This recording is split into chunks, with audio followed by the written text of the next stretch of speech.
जी हां, शाह के चक्रव्यूह में फंस गए नीतीश कुमार। बिहार में हो गया बड़ा खेला, जेडीयू में हो गई दो फाड़।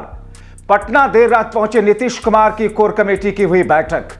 बहुत स्वागत है आप सभी का। आप देख रहे हैं द राजनीति का विशेष सेगमेंट खबर और विश्लेषण में हूं जयबार खान। दोस्तों, आखिर दिल्ली में नीतीश कुमार के साथ में मोदी और शाह ने ऐसा क्या किया जिसकी बुनियाद पर नीतीश कुमार सदमे में आ गए। आखिर नीतीश कुमार की पार्टी जेडीयू के वो जयचंद कौन है जिनकी बुनियाद पर अमित शाह खेला करने में कामयाब हो गए। आखिर नीतीश कुमार की जेडीयू को दो फाड़ करने में भारतीय जनता पार्टी ने कैसे कामयाबी हासिल की और क्या ऐसा हो गया। आखिर देर शाम नीतीश कुमार के पटना पहुंचने के बाद ही देर रात ही नीतीश कोर कमेटी की बैठक क्यों बुला लेते हैं। नीतीश कुमार ने कोर कमेटी की बैठक में क्या फैसला लिया है। नीतीश कुमार मौजूदा वक्त के इस स्थिति से कैसे निपटेंगे। क्या वाकई अमित शाह के चक्रव्यूह में फंस चुके हैं नीतीश कुमार। वो नीतीश कुमार जो अभी तक खेला करने के लिए हर दिन एक अलग तरह की तरकीबें सामने मीडिया के जरिए आप देखते रहे होंगे, मगर अब नीतीश कुमार मानो ऐसा लग रहा है कि सदमे में पहुंच गए। क्या वाकई उनकी पार्टी जेडीयू दो फाड़ हो चुकी है। और कौन है वो लोग जो कि जेडीयू में होते हुए भी बीजेपी के साथ चले गए, विस्तार से आपको बताएंगे। दोस्तों, एक एक परत खोलेंगे, मगर आपसे गुजारिश इस वीडियो को अंत तक जरूर देखें। दोस्तों, 2 दिवसीय दिल्ली दौरे पर पहुंचे नीतीश कुमार जब प्रधानमंत्री नरेंद्र मोदी और भारतीय जनता पार्टी के राष्ट्रीय अध्यक्ष जेपी नड्डा से नहीं मिल सके, तो उसी वक्त उन्होंने अपना फैसला बदल लिया। लोगों ने, उनके पार्टी के शुभचिंतकों ने बताया कि साहब ये तो घोर घनघोर बेइज्जती है। प्रधानमंत्री मोदी और अमित शाह को तो छोड़िए, जेपी नड्डा तक ने कार्यक्रम रद्द कर दिए मुलाकात करने के, और नीतीश कुमार को दिल्ली में प्रधानमंत्री मोदी से मिलने का समय नहीं मिला। यहां तक कि जेपी नड्डा ने भी आखिरी क्षणों में अपने कार्यक्रम को मुलाकात का कैंसिल कर दिया।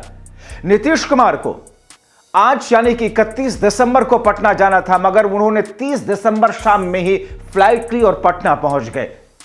मगर इस बीच में जो सबसे चौंकाने वाली खबर आई नीतीश कुमार के लिए, नीतीश कुमार के कदमों तले से जमीन खींचने वाली खबर, वो ये कि भारतीय जनता पार्टी ने नीतीश कुमार के पार्टी के दो फाड़ कर दिए हैं। अमित शाह ने अपने चक्रव्यूह में इस तरीके से नीतीश कुमार को और उनके खासम खास को घुमाया कि जेडीयू ही दो फाड़ हो गई। आखिर अमित शाह ने ऐसा क्या कर दिया दोस्तों, और कौन लोग हैं वो जो जेडीयू छोड़कर के बीजेपी जा रहे हैं। दोस्तों, पर्दे के पीछे जो कहानी नीतीश कुमार ने तैयार की थी, उसी पर्दे के पीछे अमित शाह ने ऐसा चक्रव्यूह चला कि मानो महाराष्ट्र की याद दिला दी, दिन में तारे दिखा दिए नीतीश कुमार को। अभी तक दोस्तों आप सोशल मीडिया से लेकर के digital media, main stream media पर अलग अलग तरह के प्रहार, वार पलटवार, खेला की खबरें नीतीश के नजरिए से खूब सुनते आ रहे थे। मगर 30 दिसंबर को जो कुछ हुआ और 31 दिसंबर की सुबह तक आते आते नीतीश कुमार के होश उड़ गए। अमित शाह ने जो किया उससे नीतीश कुमार हिल गए। नीतीश कुमार की पार्टी और उनके राजनीतिक भविष्य को लेकर के लोगों में अब चर्चाएं हैं कि नीतीश कुमार की पार्टी दो फाड़ हो चुकी है। कौन है वो लोग, आपको एक एक करके बताता हूं। दोस्तों, दरअसल नीतीश कुमार में 4 ऐसे लोग जो पहले से ही नीतीश कुमार की पार्टी में रहते हुए, नीतीश कुमार के खासम खास रहते हुए अमित शाह प्रधानमंत्री मोदी के लिए लॉयल बने हुए थे। 2 का नाम तो आप बहुत अच्छी तरीके से जानते हैं। संजय झा सबसे बड़ा नाम, ललन सिंह और इनके साथ 2 और चेहरे।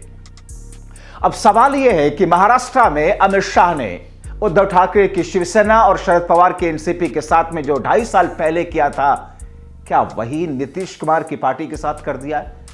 क्योंकि नीतीश कुमार आरजेडी के साथ में जाते, कांग्रेस के साथ में हाथ मिलाते, प्रधानमंत्री की कुर्सी की तरफ कदम आगे बढ़ाते, और बिहार में भी उनके हिसाब से सरकार चलती, तेजस्वी सरकार चलाते। उससे पहले पूरी बाजी अमित शाह ने पलट दी।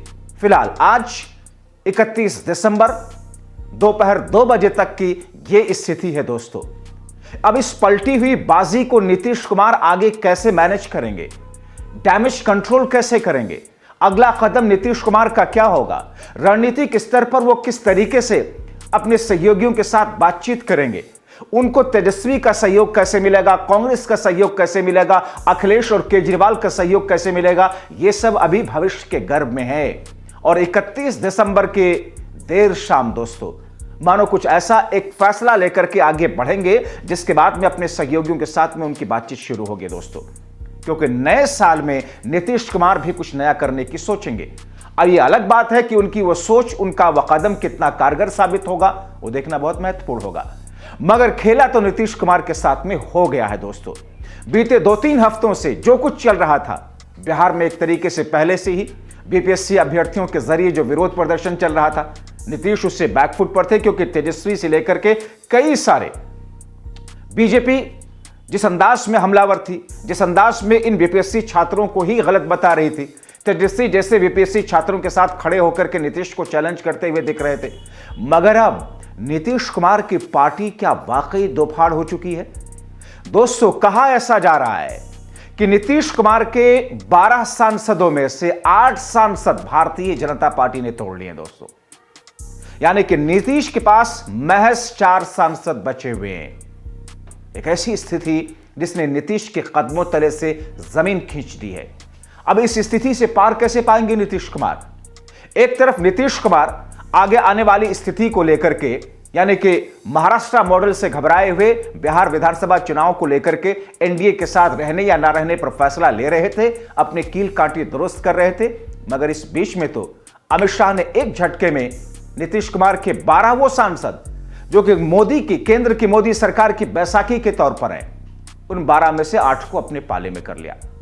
दोस्तों ये तो अमित शाह और मोदी, प्रधानमंत्री मोदी की रणनीति है कि आगे आने वाले अगले 2 वर्षों में, 1.5 वर्षों में अपने दम पर 240 से 272 तक बीजेपी पहुंचना चाह रही है। यानी कि किसी ऐसे बैसाखी का डर मोदी सरकार को ना रहे, 2029 तक उनकी सरकार के लिए कोई खतरा बन सके। वो अपनी स्थिति को मजबूत करने में तो लगे हैं, मगर नीतीश कुमार के लिए पहले दिल्ली के अंदर जिस अंदाज में बेइज्जती हुई, प्रधानमंत्री मोदी ने वक्त दिया मिलने का, 2 बजे के आसपास का समय, आखिरी वक्त पे शेड्यूल बदलने की बात की गई कि साहब मुलाकात नहीं हो सकती है।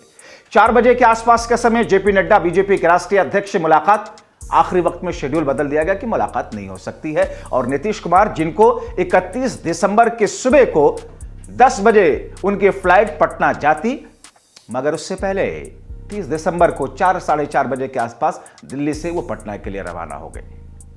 पटना वो पहुंचे और उनके होश फाख्ता हो गए, क्योंकि इनकी पार्टी तो टूट चुकी थी दोस्तों। आधिकारिक तौर पर इसका ऐलान न तो बीजेपी ने किया, न तो अमित शाह ने किया, न तो उन लोगों ने किया जो कि बीजेपी खेमे की तरफ जाने वाले हैं, और न ही नीतीश कुमार किया, उनकी पार्टी की तरफ से किया गया। मगर पर्दे के पीछे जो कहानी है, इस कहानी के ताने बाने में क्लाइमेक्स क्या होगा देखना बहुत महत्वपूर्ण होगा। उस क्लाइमेक्स में नीतीश क्या हीरो बनकर के निकलेंगे? उस क्लाइमेक्स में क्या नीतीश उस बेचारगी की स्थिति में हो जाएंगे जिस बेचारगी में अभी तक वो आए नहीं थे? तो ये देखना बहुत महत्वपूर्ण होगा।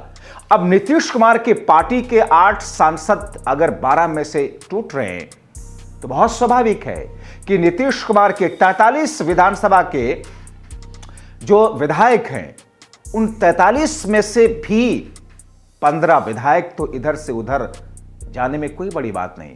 और कहा यह जा रहा है कि अमित शाह ने 43 में से 15 विधायकों पर भी जो नजर रखी थी, उसमें भी उनको कामयाबी हासिल हो गई।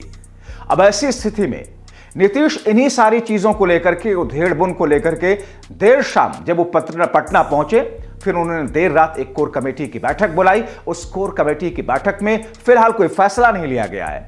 जो हमारे सूत्र बता रहे हैं कि उस कोर कमेटी की बैठक में सिर्फ हालात का जायजा लिया गया। उनके जो बेहद खास हैं, जो बेहद भरोसे के हैं, हालांकि बेहद भरोसे के तो कभी संजय झा भी थे, अभी भी दर्शाया जाता है उनको, ललन सिंह थे, अभी भी दर्शाया जाता है उनको, इसी तरीके से कुछ और लोग।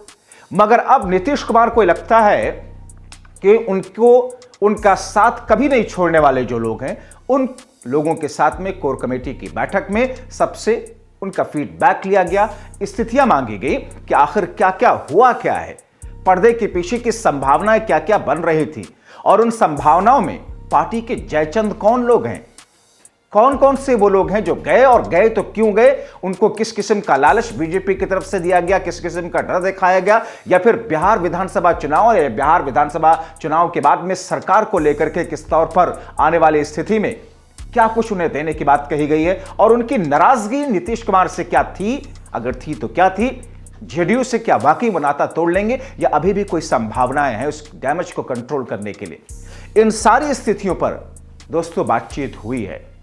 माना यह जा रहा है कि 31 दिसंबर यानी कि आज, यानी कि नए साल की शुरुआत के पहले नीतीश कुमार एक और कोर कमेटी की बैठक करेंगे और उसमें कोई फैसला नीतीश कुमार लेने वाले हैं। मगर अभी की जो स्थिति है, अमित शाह ने अपने चक्रव्यूह में नीतीश कुमार को फंसा लिया है। अमित शाह ने अपने चाल से नीतीश कुमार की हर चाल को ध्वस्त कर दिया है और नीतीश ऐसे तिराहे पर इस वक्त खड़े हुए दिख रहे हैं जैसे स्थिति उनकी कभी उद्धव ठाकरे की या शरद पवार की थी। आज नीतीश कुमार उसी स्थिति में आकर के खड़े हो गए हैं। अब नीतीश कुमार हालात को भांप रहे हैं। हालात को भांपने के बाद क्या फैसला होगा, ये देखना बहुत महत्वपूर्ण होगा दोस्तों। फिलहाल आप देखिए, आप सोचिए कि आखिर बिहार से लेकर दिल्ली की राजनीति में हुआ ये उथल पुथल, इसके पीछे की वजह क्या है, कई बार हमने आपको बताया दोस्तों।